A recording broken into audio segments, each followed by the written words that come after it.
Okay, hello everybody, my name is Yuki and welcome back to another video. So, hopefully I should have my music and microphone set up correctly so that you can hear both the music and the mic this time, which is crazy because I have been struggling with that for a very long time. And like, I recorded a whole video on me playing Mixed Messages and like the audio balance was just so off. And I wish I could show it to you guys, but like, I also messed up the recording aspect. Let me make sure if that's good now, because I'm just so scared that I'm gonna mess this up again. Okay, I think it's all good. Hopefully, we'll have a video to pull out. Hopefully. But anyways, welcome back to another video. Today we'll be playing this Yuri novel, I guess, called Without a Voice. I haven't played it in a very long time. It's just been sitting on my computer, and I'm just like, I don't remember this at all. Let's go through it. And that's what I plan to do. So, without further ado, let's get started. Okay, content warning. Please note the following game contains disturbing themes and explicit content. I don't remember what happens in this game. This list is in no way exhaustive or complete, and not everything on this list is present in every playthrough. Please exercise caution while playing. Okay, we got violence, graphic depictions of death and gore. Hopefully we don't get that outcome. Homophobia, incestophilia, ew. Codependency, also ew. Okay. I don't remember this one being there, but okay. We have been warned. When the cold, cruel destiny has thee within her grasp. Oh, that's it. Save. What is this? Quick saves, automatic save. Okay. I forgot there's like a shit ton of writing in this game, so I'm gonna be... Do I hit exit? I'm so scared. No, I don't want to quit. I just wanted to save. No. Oh my god. I don't know what's happening. Okay. I need to get back into character. I can't stop laughing. Thou may endeavor bravely, dear, to charge thy path. But fate cares not which twisted road you choose to take. You dance atop her palm with every choice you make. Day 1. It was a morning like any other. The tragedy soon to unfold. I can't take this game seriously. Okay, I'm sorry. The tragedy soon to unfold would affect so few people that time would swiftly forget it. But it still happened. If a tree falls in the forest, the tree still fell. And the ecosystem still is affected by it. For those involved... Exactly! For those involved, however, that morning was a maelstrom? What the fuck is this? Google help. Google help. Google help. A powerful whirlpool in the sea or river. A state of I can't read either, wow. A situation or state of confused movement or violent turmoil. Drawing them each in, closer and closer still. It all began innocently, though. I can't read either. It all began innocently enough when a certain exiled princess in a terrible predicament. Aww. Oh dear, I've run out of firewood. If only I'd noticed yesterday.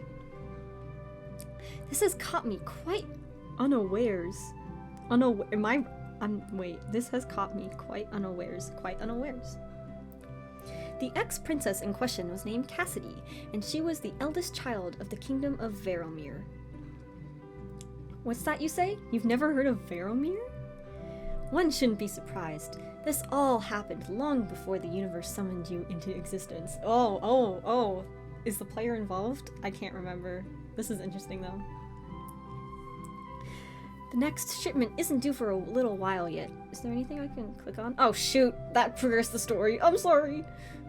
But I cannot wait. I won't be able to cook or do laundry without a fire. So long had the princess had been living in this cottage alone that she'd taken to talking to herself, just to feel less lonely. I get that. Determined to gather some wood before sundown, Cassidy grabbed a hatchet and some linen, and then quitted the place. Oh, it's so pretty! Look at the flowers! Once outside, she paused, considering for the umpteenth time whether it would be best for her to lock the door. No one will come in anyway. My brother's agents never enter, and no one else travels this deep into the wood. Convincing herself so, Cassidy turned away and headed into the forest to begin her mission. Oh, it's so pretty. I love the art. Unfortunately, her determination and willpower were short-lived. Just as I thought. Firewood isn't just lying on the ground. Of course it's not. Of course not. Of course it's not just gonna be lying there. You have to earn your keep. Though she brought her the hatchet, she foolishly hoped she wouldn't have to use it. Faced with so many different types of trees, most of them quite large, she was unsure how to proceed. Don't cut the long, mature trees, please. Please don't. Now that I think about it, how much firewood do I usually use at once? Excuse me. But it's also good to save and keep stock of firewood, because sometimes it's raining and you can't get out though, right? Oh, the more I try to remember it, the more addled I get. Perhaps I'll just subsist on fruits and fungus until the next crate arrives. Nah, don't do that. A timely stomach growl quickly put a stop to such plans. Cassidy let out a sigh.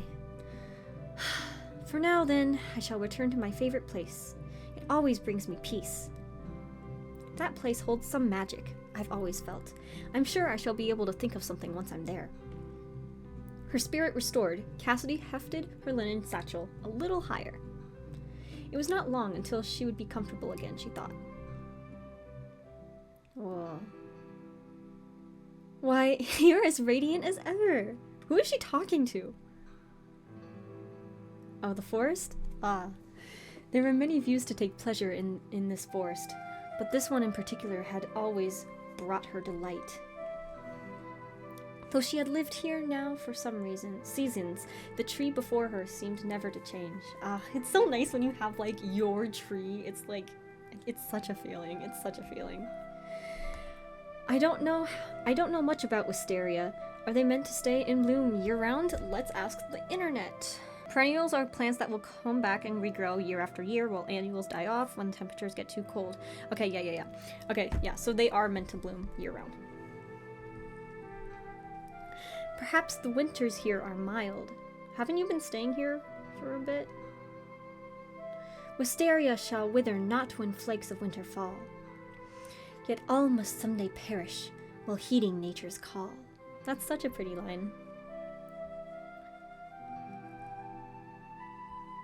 But nature wields not power o'er us all. A clear wind chime voice came in.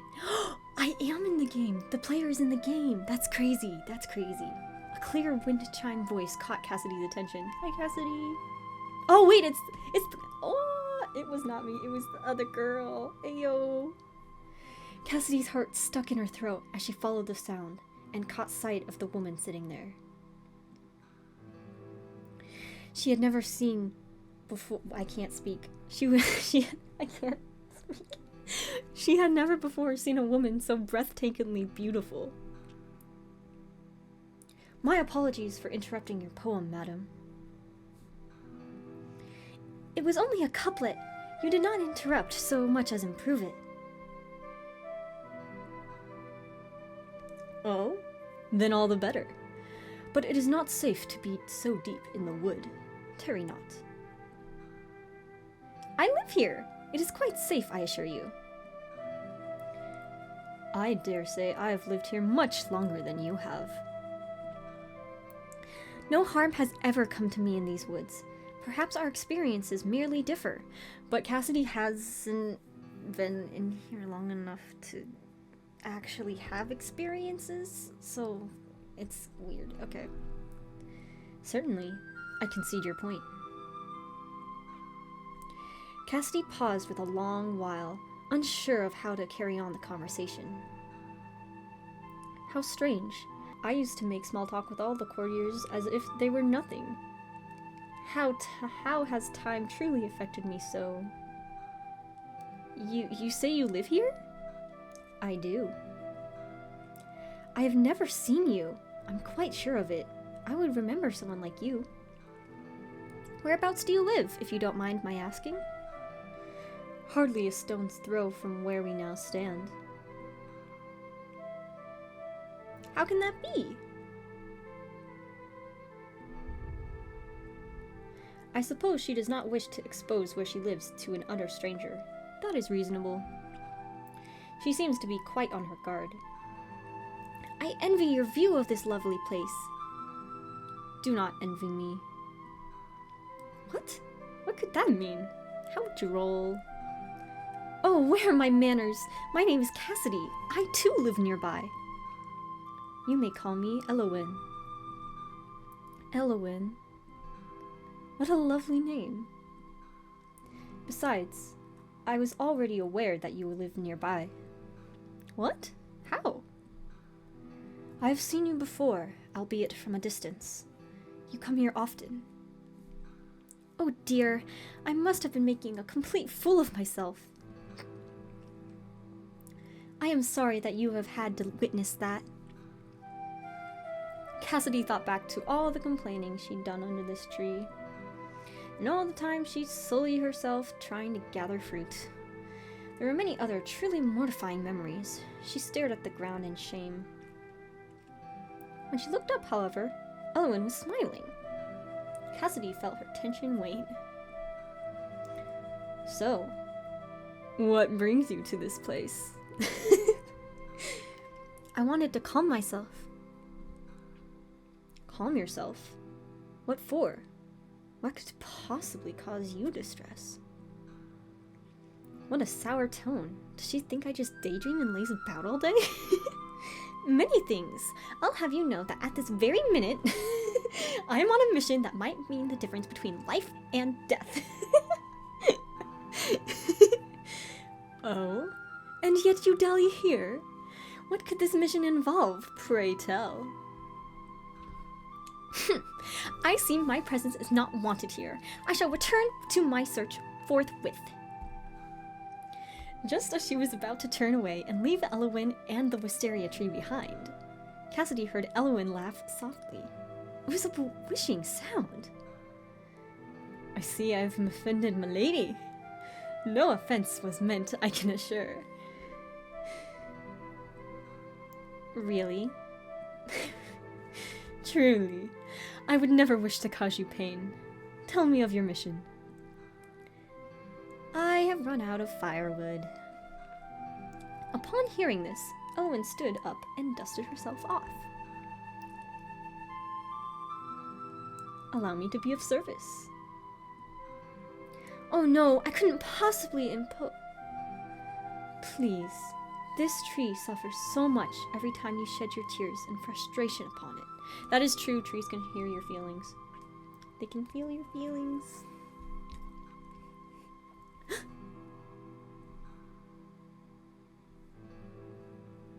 Yet, despite her abrasive words, Elowyn was tirelessly helpful.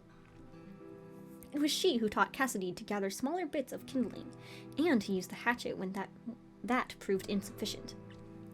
If you wrap these smaller branches together, they shall burn just fine. I see! Oh, I am certainly glad not to have chopped down a whole tree. I was worried about that. Yes. Once felled, a tree can never rise again. Take of them their fruit, their branches, but spare them the roots and lifeblood. Lifeblood? Do trees have blood? They don't, but like... they don't. It's hard to explain.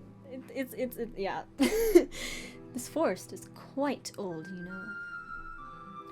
I wish it would stay forever this way, but man has trouble leaving things be. Stupid foresters out here take this freaking forest away. This disparity between Elowen's indifferent expression and the biting tone of her voice made Cassidy's heart ache. She must have had a bad experience. She must love trees. Oh, what do I go with? Because both are right. At least for me. I can sense both. I don't know. But like, this is tearing me apart. Can I save? Can I save?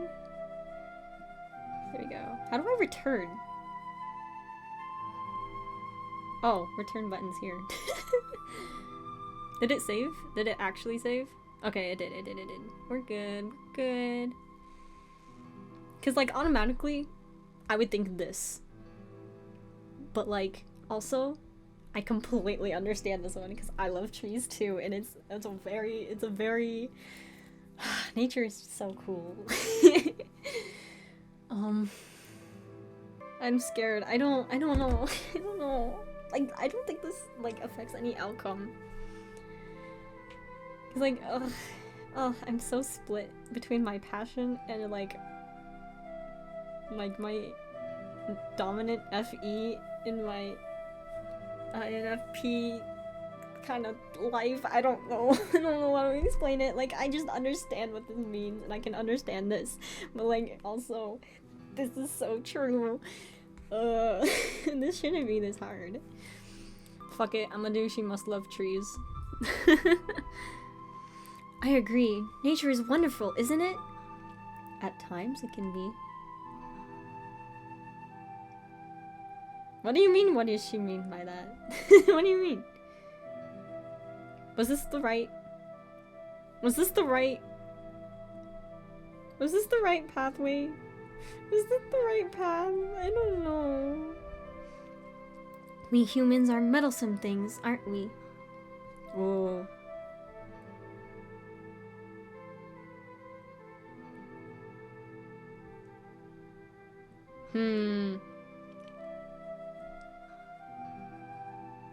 Okay. It was the right choice. Okay. I'll back up. Hiya.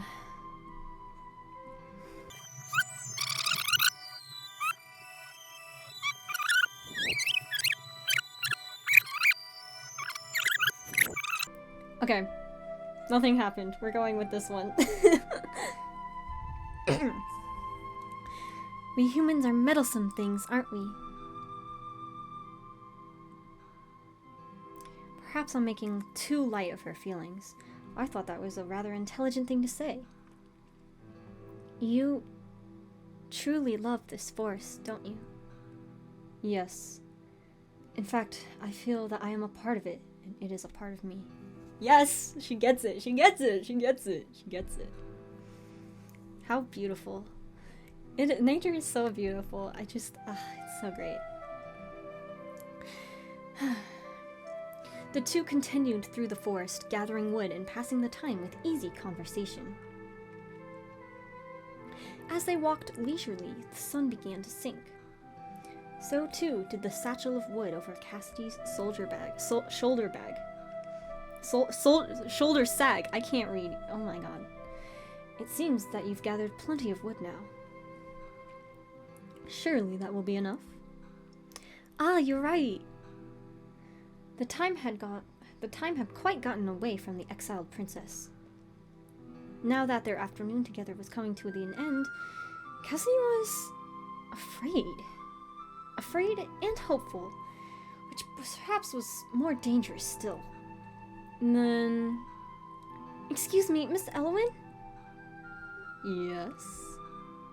Might I, that is, might we meet again? You have no idea how happy I am to meet another person living in this wood. And a woman at that. Yet, Elowen's expression showed that she had, in fact, some idea. I was about to suggest the same. You might find me in this area most afternoons. I see! Then, until tomorrow. Would that we meet so soon, my lady? With that, Elowen bowed and left. Her steps made almost no sound. What a graceful woman. Not just beautiful, but elegant and smart. As she walked back to her cottage, so filled with the thoughts of Eowyn was her head, that Cassidy forgot all about her fatigue and the weight of her burden. She certainly is opinionated, but she must have so much more experience living independently than I. I hope I'm not a bother to her. And with that, the once princess returned home, blissfully unaware of the roots that were, this very moment, grabbing hold of her heels and pulling her underneath.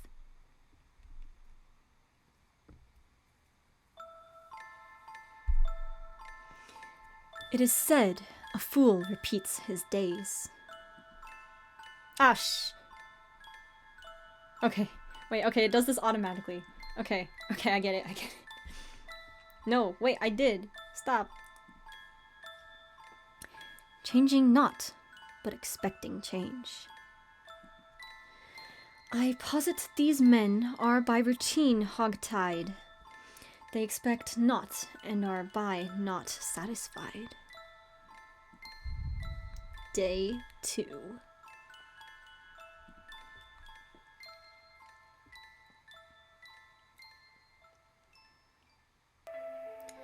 There is a sort of melancholy.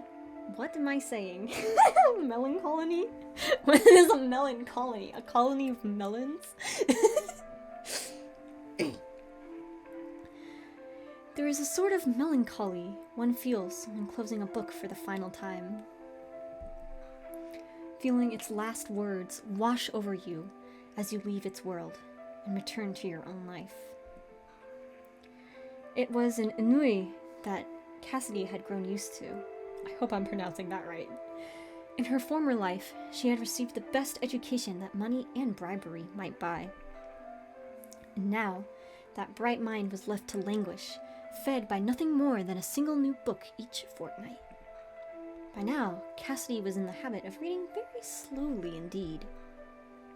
She shut her latest tome and placed it upon the table, next to her half-written letter to her brother. I never sound quite myself in these letters. How do you write from a distance to one whom you saw once daily? Am I doing that? Is it right click? Oh, right click does that. Okay. I see. And how do you write anything at all when your life has grown so dull? She decided to pen a few more sentences on how moved she felt after reading the book, and how profoundly distressed she was by the ending of it. Family is important, but so too is recognizing the value of what you have before it's too late. If only the king had realized what a wonderful daughter she had. And I hope that you realize how much you are loved by me, your one and only sister.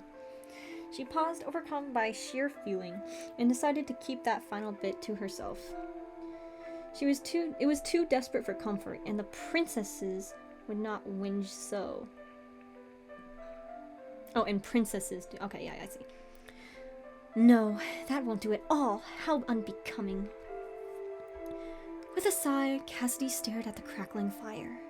She had more than enough firewood now to last until her next shipment of it. The sight reminded her of Eowyn. I wonder what Eowyn is doing at this very moment. She could not fathom the day-to-day life of such a mysterious personage was utterly beyond her imagination. Her curiosity so engaged it was now impossible to ignore. And so the fair Cassidy resolved herself to take a walk and casually seek the other woman out. Perhaps I'll even stumble across where she lives today. Wouldn't it be exciting to surprise her at her new home? Or at her home. Why did I say new? I added a word. Whoopsies. Thinking nothing at all of how inconvenient, how overly forward and impertinent it might be, she departed immediately. Bruh. Once outside, Cassidy took in a lungful of crisp forest air. How lovely it is today! hardly a cloud in the sky. She took measured steps into the forest, constantly scanning the area around her, on the lookout for this elusive demoiselle. Might Elwyn live in a cottage like mine? She is so elegant. I cannot imagine her doing housework. Then again, I could hardly imagine myself doing housework not so long ago. Oh, times change a person. Cassidy reached her beloved wisteria tree before long and eagerly drank in the sight of it. She ran up to the tree and encircled it with her arms, as if meaning to embrace it. Hello, dear tree. You are looking as lovely as ever today, though a certain someone sits not beneath your boughs this afternoon. What was that? She stutter-stepped. She leaned to one side and then the other, looking around the tree and into the forest to see if she might spy a window or the billowing of a chimney smoke. Sadly, she could make out only more trees. I cannot suppose that Elwyn lives in a treehouse, does she? Certainly not. Pop. Oh! Startled, Cassidy jumped, her foot catching unhappily on one of the tree roots, sending her flailing forward. Careful. Elwyn's arm shot out at once, her vice-like grip snaring the once princess just in time. Elwyn's touch was so cold, yet her movements were decisive. Cassidy's heart raced. Was she truly worried for me? It took Cassidy several moments to regain her composure. Elwyn, too, looked a bit shaken. Thank goodness you arrived when you did. Though, truth be told, if you hadn't startled me so, I would not have fallen. Is that so? I shall endeavor to be less frightening in the future, then. Oh dear. She may have mistaken my meaning. I was only trying to cover up my embarrassment. That is not necessary. I don't understand what you mean. I certainly don't think you're frightening. Oh? Your earlier words seem to suggest otherwise. I was merely... Oh, never mind. How confusing you are.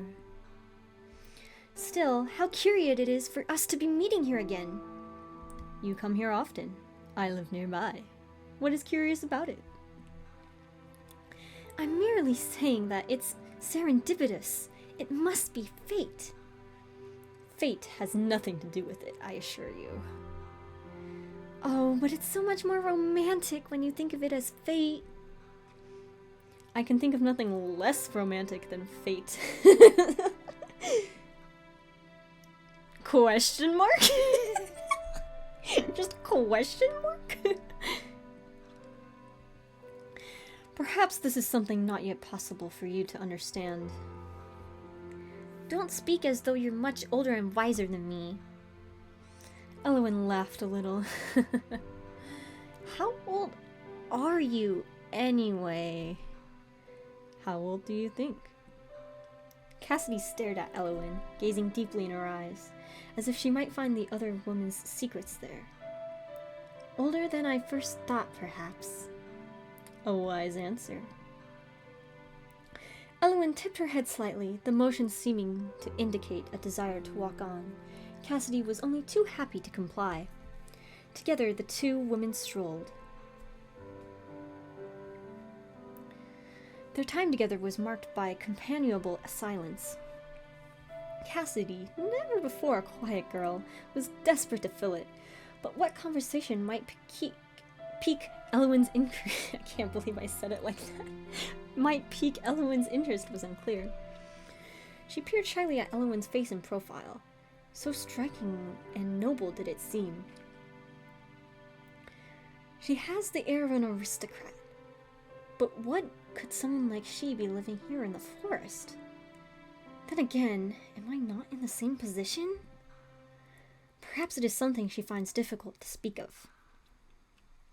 An icy gust of wind whistled through the clearing, causing Cassidy to shiver and rub her bare arms.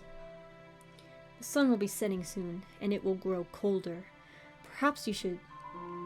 It was then the question Cassidy had been ruminating on over all afternoon burst forth. Would you like to come to my cottage? Elowen appeared quite overcome. Is that wise? Whatever do you mean? How can you extend such an invitation to one such as me, whom you hardly know? You are entirely too trusting. I'm surprised at you. Two solitary women ought to stick together out in these wilds. Besides, who else do I have to invite? I sometimes feel quite lonely out here. Don't you? Elowen turned her head slightly and gazed into the forest behind them, as if peering at something only she could see. Loneliness, then. I see. Very well. I will take you up on your offer. Though puzzled by Elowen's hesitation, Cassidy was overjoyed that her invitation had been accepted. There was a spring in her step as she led the other woman to her home. It was only in front of the cottage that Cassidy suddenly understood what an impetuous thing it was that she was doing. Is the house clean enough? She could not seem to recall when she had last swept or aired out her bedding. Is this where you live? Yes. It's charming. Thank you. I wish I could take more credit for that. The house was here long before I arrived. Even the furniture is not truly my own. Still, it suits you. Thank you. Bolstered by Elowen's reaction, Cassidy finally gained the courage to follow through. She opened the door wide, gesturing for the other woman to enter. As Elowen did so, with her unusual, slow, measured steps, Cassidy could not help but notice the other woman's feet, clearly visible in the slippers she wore. Her toes are curled. How odd. They stayed that way even as Elowen entered the house. Perhaps her manner of walking is not purely for the sake of elegance, but also necessity. Had Elowen some sort of pain in her feet? Cassidy pondered on this and resolved to ask about it when the opportunity arose. It is quite spacious. You live here alone? That's right. It's not so bad. I mean, I don't have anyone to tell me what to do or where to go. I have freedom now that I've never known before.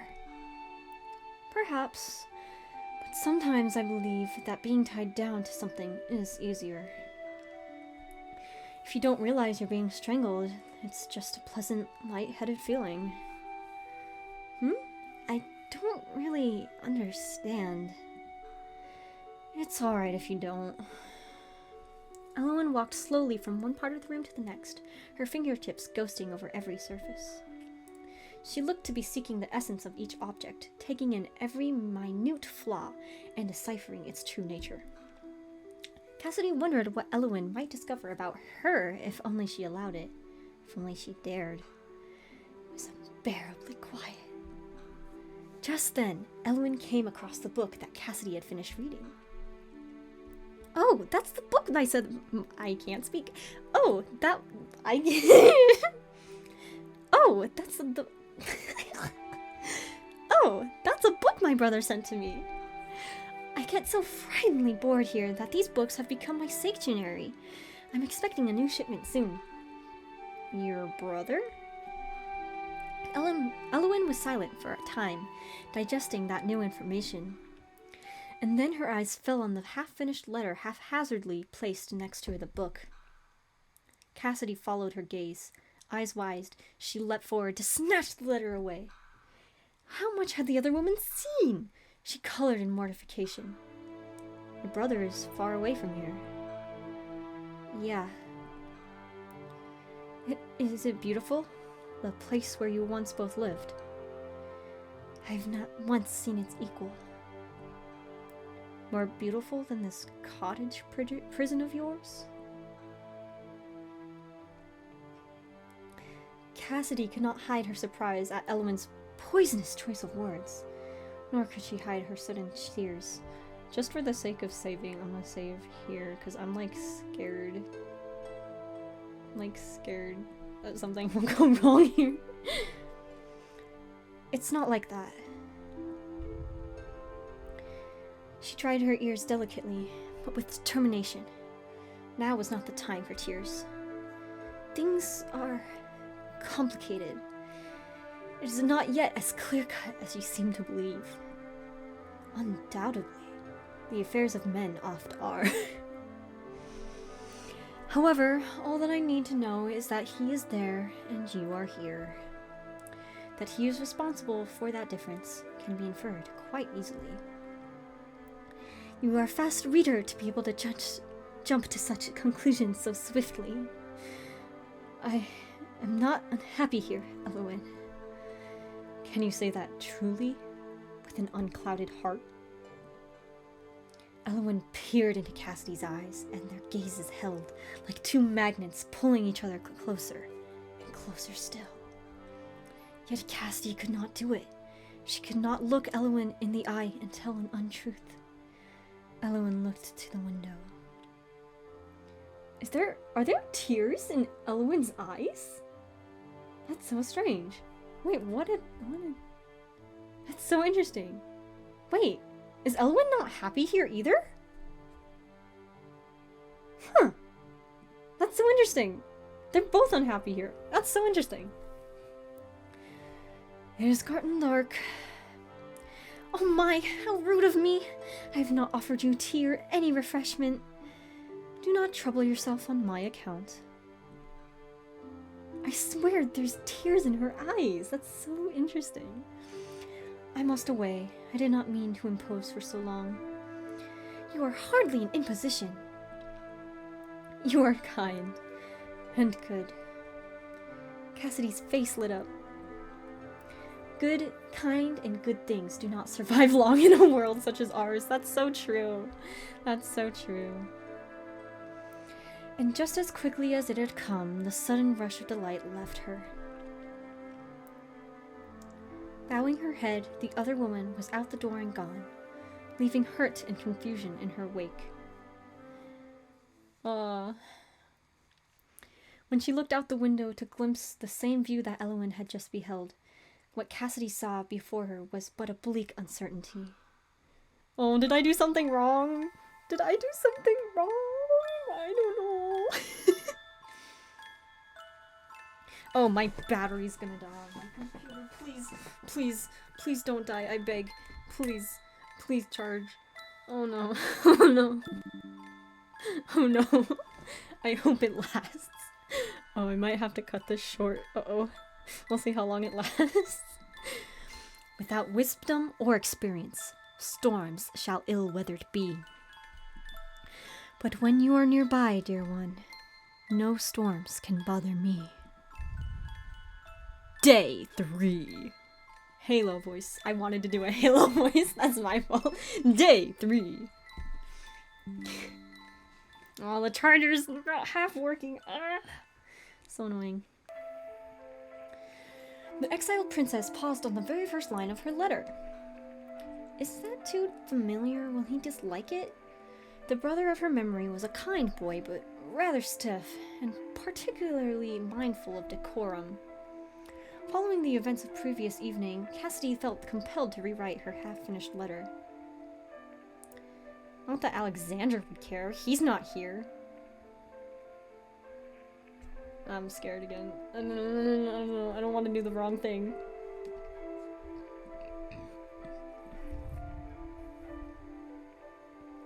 Not that Alexander will care either way. I'm sure he's too busy to read my letters through. Still, I want him to know how I spend my days. I feel less alone when I read his letters, and if mine can ease his spirits, then it's worthwhile endeavor. Somehow, even revisiting the letter, Cassidy was not confident about its contents. Is this interesting enough? She had not talked much of Elowen, not wanting to confuse her brother with tale of a woman he had never met. To my dear Alexander, I hope that this letter finds you well, dear brother. My days remained unchanged. Every morning I wake up and make myself breakfast and a cup of tea. I greatly enjoyed the tea leaves that you last sent. After breakfast, I read or practice my embroidery. You will, perhaps, not be surprised to know that my skill with the needle has not much improved. In the afternoons and evenings, I like to go on walks. Do not worry, I do not stray far from the cottage. I cherish the exercise. Being among the trees in the forest makes me feel at ease.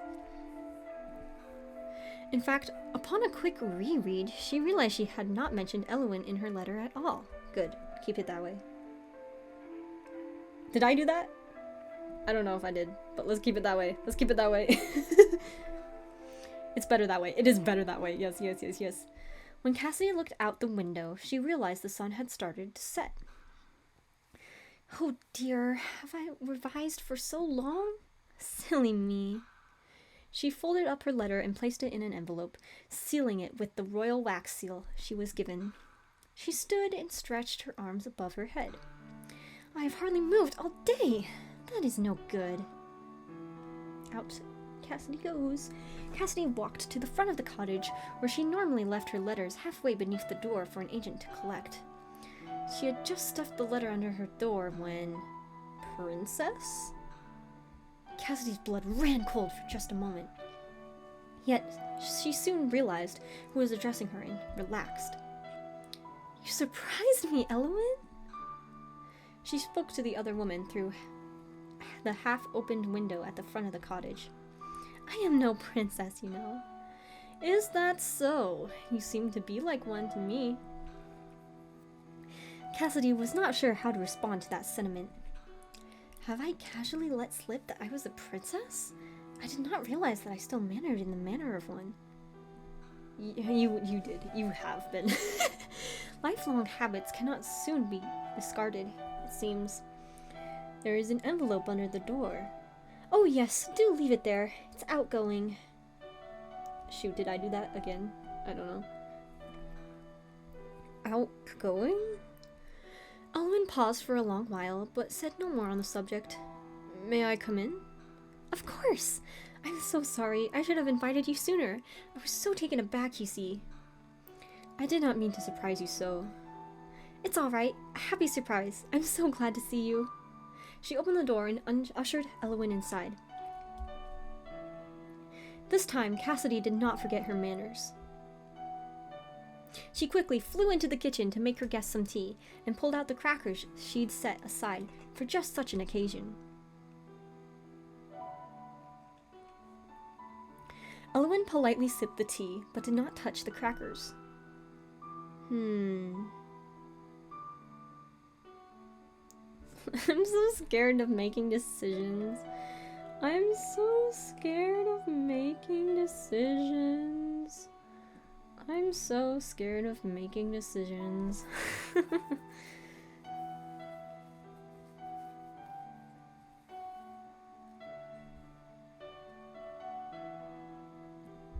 I hope it's fine to be curious, right? It's fine to be curious. I wonder why she doesn't eat. Perhaps these are not to her taste. It seems a waste when I saved these crackers purposefully in order to be a good hostess next time she came. Though she was confused, Cassidy quietly ate a cracker or two before putting the tray away. This is so funny when I have context to this. The two women talked pleasantries for some time, though it became rather apparent that Elwyn's attention lay elsewhere. Is everything quite all right? Why do you ask? You seem somewhat reserved. And not like really reserved, but you've always seemed reserved, but like, you seem more reserved today than other days. Yeah, that is more than usual. That letter. You said it was outgoing. Is that the letter you wrote your brother? Oh, yeah. If I leave the letters there, someone will come collect it. Someone? How can that be? You did not go into town to have your mail delivered? She was at a loss as to how to explain. Cassidy herself knew that her situation was extraordinary. You see, though I live alone, I am well taken care of. My brother provides everything. The music stopped. This is scaring me. Why did the music stop? Why did the music stop? Why did the music stop? Every fortnight or so, his agents deliver food and supplies to me. Someone is around to collect my outgoing letters once or twice a day. I only ever send my brother letters, of course. I was not wrong when I said this place was like a jail. Why do you live here alone when clearly he has enough resources to take care of you?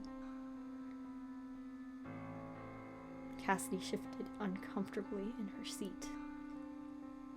Elowen's eyes seemed not to look at her so much as bore into her soul. Did I do that again? Shit. I don't know if I keep hitting right click or the game keeps telling me to save automatically. Cassidy felt judged and deemed unworthy, though she had not yet responded to Elowen's inquiry. No matter how she phrased it in her head, it sounded awful. I am here for my own safety.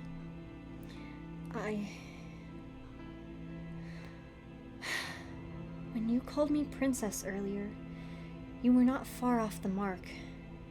I once was a princess, though I am no longer. After my father, the king's death, I was to inherit the throne, but our barons in parliament voted no confidence. Worse, I was then handed trumped-up charges of treason. I very well could have been executed. Instead, my younger brother intervened on my behalf. So you are alive, in exile, but alive. The former princess surprised herself at the depth of her own feelings, at the desperation with which she tried to convince especially herself that this was for the best.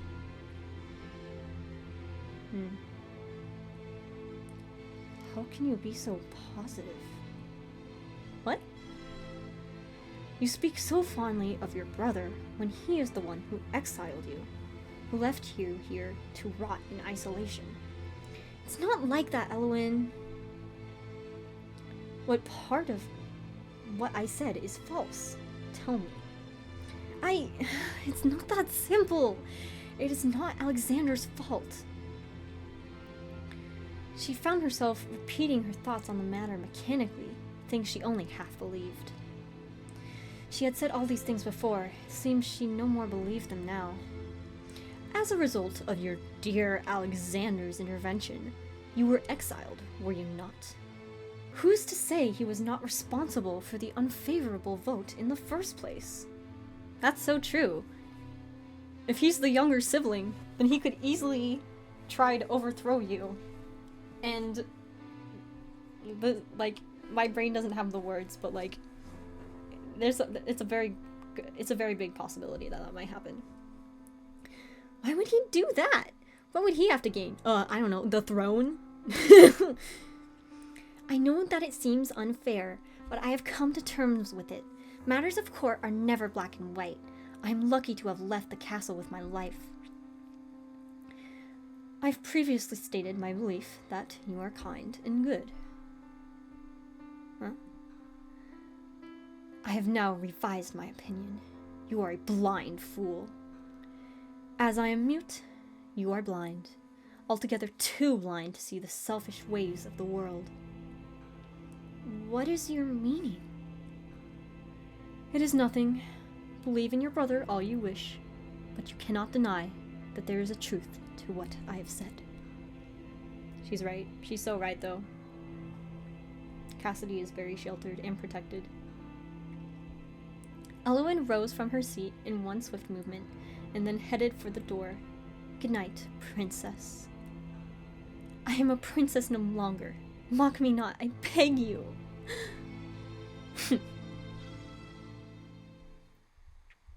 Just like that, she was gone, disappeared into the dark. Cassidy wrapped her arms around her torso, hugging herself for comfort in the wake of Elowen's sudden, indignant anger. Feeling comfort none, The former princess squeezed her eyes shut. Oh, Elwyn, why?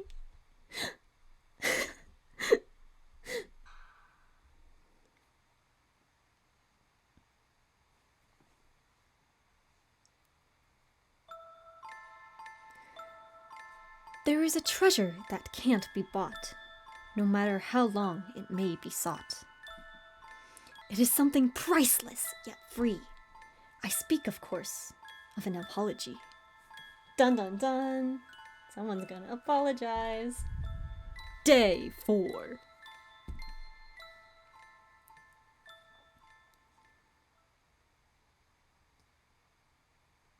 After a restless sleep, Cassidy awoke to the sun's harsh rays.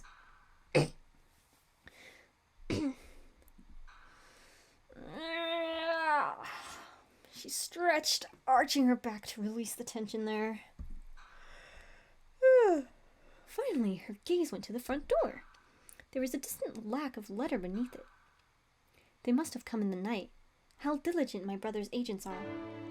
You are a blind fool. All at once, the memories of her argument with Elwyn nearly knocked the wind out of her. How am I doing on battery life? It's draining, but very slowly. Okay. What did I freak?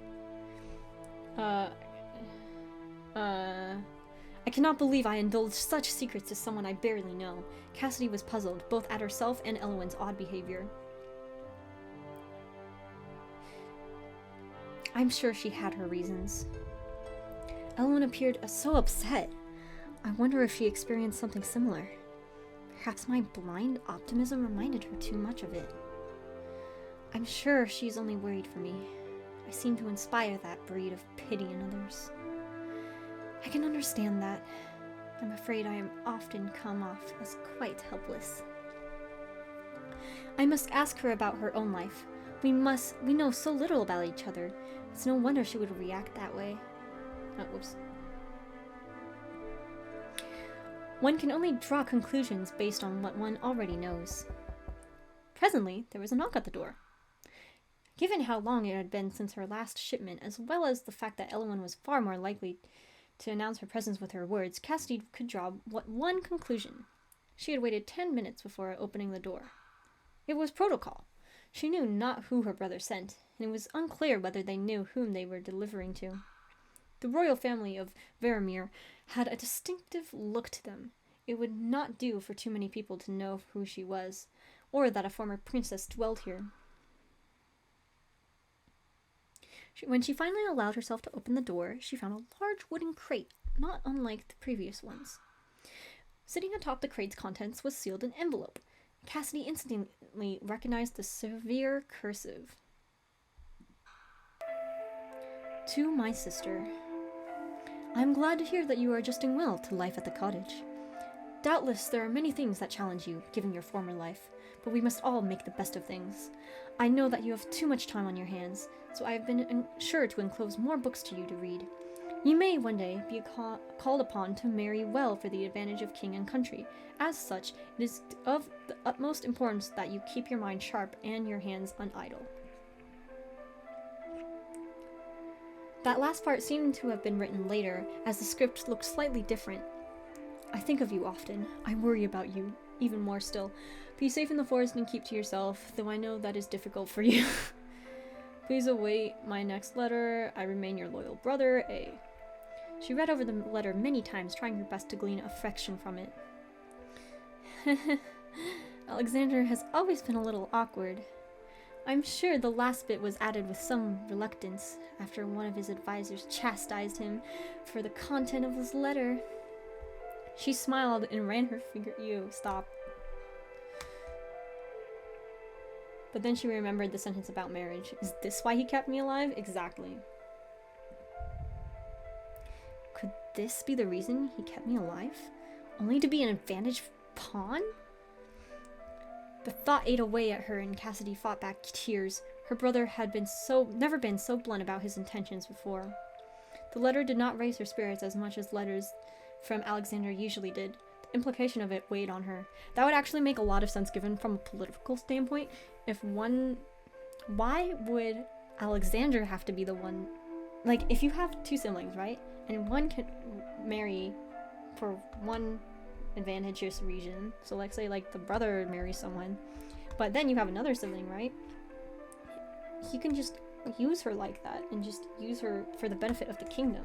And that's actually a very strong political move, but it is no way correct in any moral shape. The letter did not raise her spirits as much as the letters from Alex usually did. The implication of it weighed on her. Of course I must be useful to the kingdom somehow. Why else would I be alive, exactly? If I can be of use, even as a disgraced princess... Cassidy sighed. She could not finish that thought. All of a sudden, Cassidy wanted nothing but to see Elowen again. I will seek her out. I must! The other woman's presence would certainly be a salve for her current mood. That was her reasoning, and she swiftly acted upon it. Cassidy set the crate away inside the cottage and then set out. After a long fruitless walk about the forest, she arrived in front of the wisteria tree. There she is! Elowen. Princess? I am no longer a princess. Just because you no longer live in a castle does not mean that you are no longer a princess. Cassidy was reminded of the word marriage once again. Elowen was right. She was still considered a princess, insofar as a princess could be useful. A long silence passed between them. Both were conscious, no doubt, of the argument that had transpired between them, an argument they had not yet resolved. I'm sorry. Elowen's eyes widened almost imperceptibly, but Cassidy, staring into the other woman's face as she was, took note. I should not have burdened you with my circumstances to begin with, but you were only worried for me. I should have been more sensitive in my explanation. No. Cassidy was struck by the sight of Elowen's soft smile as she laughed. The former princess's heart fluttered, and her brother's letter was promptly forgotten. It is nothing. It would seem that I, too, am quite the fool. The air thusly cleared, and the two women were able to enjoy the rest of their day together. Wow, that was a quick compromise. God dang. Wow. Wow, that was quick. They whiled the time away in companionable satisfaction. That night, Cassidy drifted off to sleep with a full heart. That was really quick. Dang. Okay. How are we doing on battery life? 29%. The strings of love are oft unseen, though wrapped around you they may be. When tied fast, none can come between, nor challenge humble fate's decree. Day 5.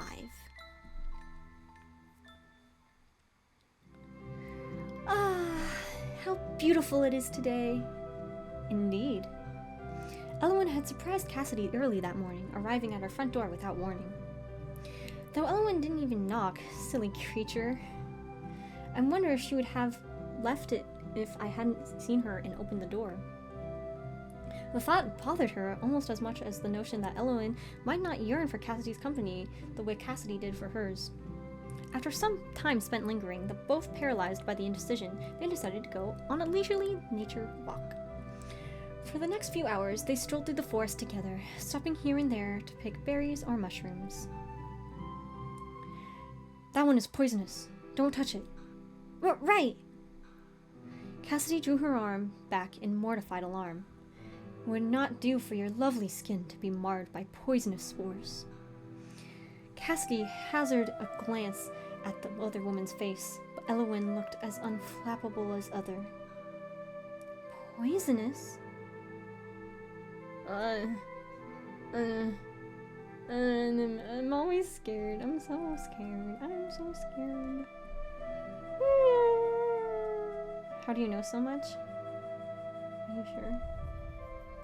Are you certain it's poisonous? I have no doubt. I have lived in these woods for a long time. There was melancholy in Elowyn's countenance that Cassidy had not yet seen, nor even thought the woman capable of. The Elowyn she knew was dignified, taking such charge of her emotions that none ever showed. I have not known her long, of course. Perhaps that was merely how she comports herself around those of little acquaintance. What made you decide to reach out to me? Reach out? That is... She thought back on her first meeting, the way her own heart had leapt at the sight of Elowyn, and Elowyn had known all about her and had apparently been watching her for some time. You didn't have to be sitting under the tree that day. You could have continued from watching me from afar. But you found me. You spoke to me. I thought you were delicately beautiful. What? What? The matter-of-fact way that Elowyn said this struck Cassidy. She was flattered, of course, yet part of her was also worried. Beauty was not something lasting. It would be a shaky foundation for any relationship. If it had been a courtier complimenting her beauty, Cassidy might have taken it better. Thought? That's past tense, is it not? What do you think of me now? I still think you are exceedingly beautiful, but dainty and delicate you are not. You are far from being a poised princess I took you for. Cassidy winced and her mouth formed a little pout as she turned her eyes to the ground. As I thought. It is to be expected. Someone so graceful as Elowyn would, of course, find me lacking. Suddenly, in Cassidy's eyes, Elowyn looked also very haggard. Whoa. Is Elowyn okay? Bro, Elowyn's got stuff all over her. Is she okay? She's like becoming more and more a part of the tree.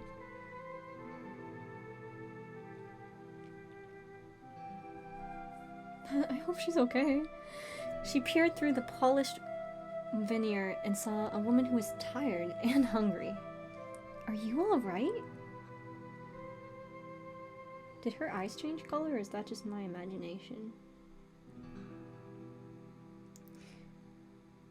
Whoa! Whoa! She changed back! She changed back! She changed back! Whoa! Whoa!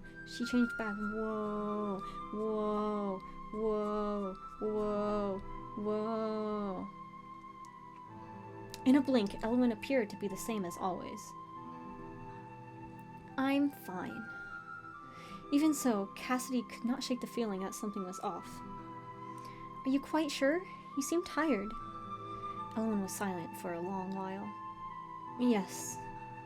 Perhaps I am tired. Forgive me, I am not used to the midday sun.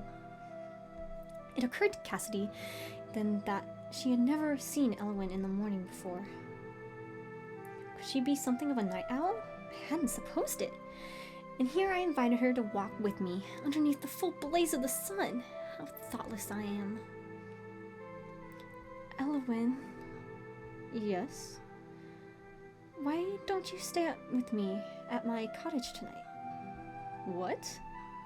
Well, I am worried about you, and it can't be easy being a woman and leaving alone. She knew this best of all. I would be much more at ease if you would come with me tonight. Let us break bread together and while away the night in comfort. She was not expecting Elowyn to accept, not Elowyn, who had reacted so strongly to an invitation merely a few days earlier. Not Elowyn, the person that keeps being around you. Not Elowyn, who just loves you so much. And yet... Alright. Really? Would it be better if I returned to my home? No, I was just worried that you would not accept. I realized that it's not very dainty to be so forward. At this, Elowyn finally smiled. Cassidy's heart felt akin to an acrobat at the sight, doing backflips and I can pronounce this, pirouettes in joy. It would be my honor to accompany you. Oh, she's blushing! She's blushing. Aww. It may do us both some good. As ever, Cassidy was far too excited to hear the latter. Looking forward to a night with her new favorite person, she had already changed course and started along the path home. Cassidy closed the front door behind them and went to the kitchen to put away the plants they gathered. Is there anything I can help with?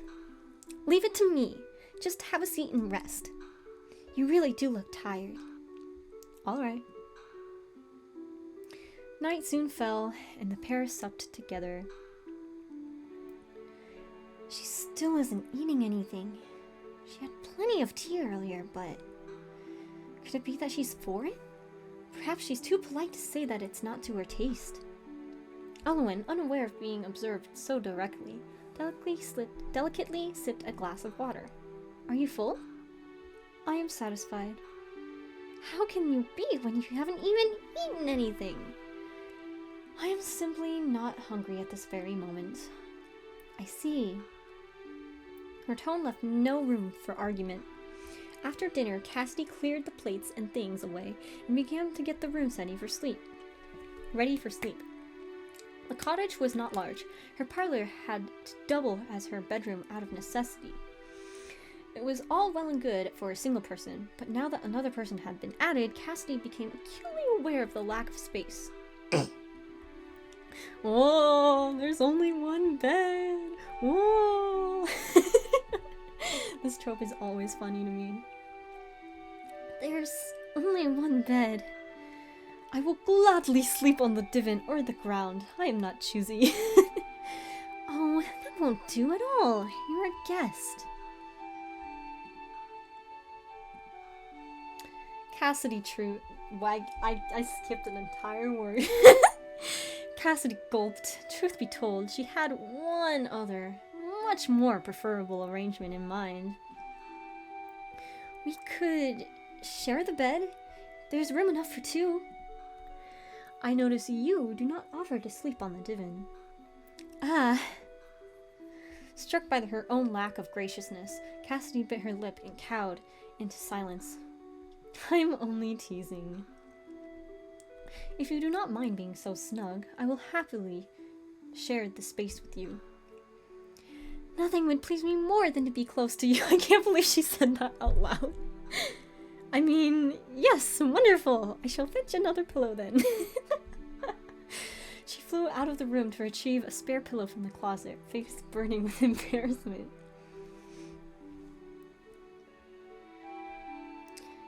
Do you have enough space? You're not too cramped? I'm fine. Truth be told, I do not mind the proximity.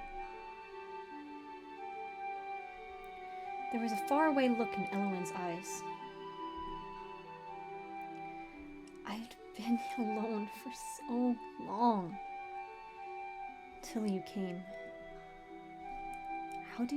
How did you come to live here in the forest? Where's your family?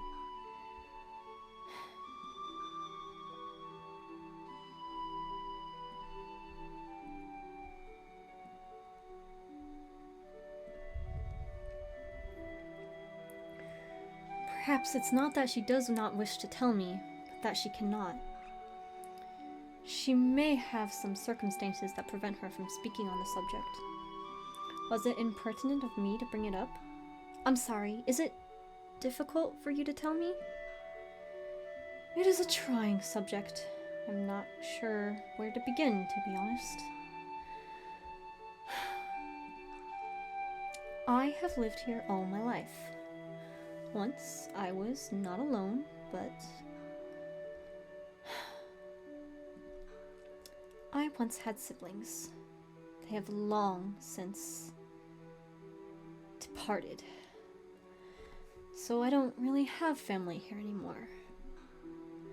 Others have come and gone, as I said, but I could not relate to them. I watched them from afar without entering their lives, and did not mourn them when they left mine. And so the years went by. You'll never be alone again. Eowyn's eyes widened. Cassidy thought she might start crying, but she only smiled sadly. I see. Cassidy snuggled just a little bit closer to the other woman, as if to show meaning through actions where words might fail. And so they passed the night together in pleasant company and warm conversation. And that is where I am saving and ending this right now, because my battery's gonna die one day or another. It is at 27%. I don't trust my computer to last that long, so we're gonna let it charge and then come back. Anyways, I hope you guys enjoyed that video. If you liked it, like and subscribe. Comment down below whatever you want to comment down below, I guess. I hope you enjoyed this series, and I'll see you next time. Bye!